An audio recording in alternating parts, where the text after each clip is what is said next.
করছেন বিজিএমই এর দেয়া এই হিসেব ব্যবসায় ক্ষতির পরিমাণ টাকার অঙ্কে 13,000 কোটি টাকা। মালিকরা বলছেন পোশাক শিল্পের বড় ক্লাস্টার আশুলিয়ার পরিস্থিতি পুরোপুরি স্বাভাবিক না হলে ক্রেতাদের আস্থা ফেরানো এবং বাকি ক্রয়াদেশ ধরে রাখাই মুশকিল হবে। জাহিদুল ইসলামের প্রতিবেদন। অন্তর্বর্তীকালীন সরকার দায়িত্বে নেওয়ার কদিন পরে বিভিন্ন দাবিতে আন্দোলনে নামে আশুলিয়ার বেশিরভাগ পোশাক কারখানার শ্রমিকরা। যদিও বেশ কিছু দাবি পূরণের পর রোববার থেকে অনেক কারখানা খুলেছে এবং নিয়ম মেনে কাজ করছেন শ্রমিকরা।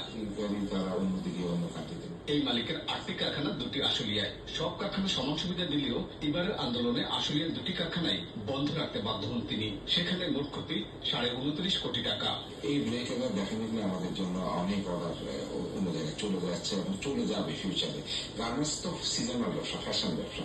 এখন আজকে একটা ইনসিডেন্টের কনসিকুয়েন্স যে আপনি ভোগ করতে হবে 6 মাস পরে, 8 মাস পরে, যখন আপনার অর্ডার প্লেসমেন্টের টাইম হবে। কিন্তু বায়ার ম্যানেজমেন্ট কিন্তু মাইন্ডসেট করে ফেলে যে ওকে Bangladesh market is very very risky, আমাকে অল্টারনেটিভ মার্কেটে প্ল্যান করার জন্য তাদের টপ ম্যানেজমেন্ট বলে দেয় বায়ারদেরকে না ঠিক আছে অল্টারনেটিভ মার্কেটে করে, মার্কেট থেকে। বিজিএমই এর দাবি আন্দোলনের কারণে আশুলিয়া কেন্দ্রিক কারখানাগুলোর মোট ক্রয় দেশের 15 থেকে 20% অন্য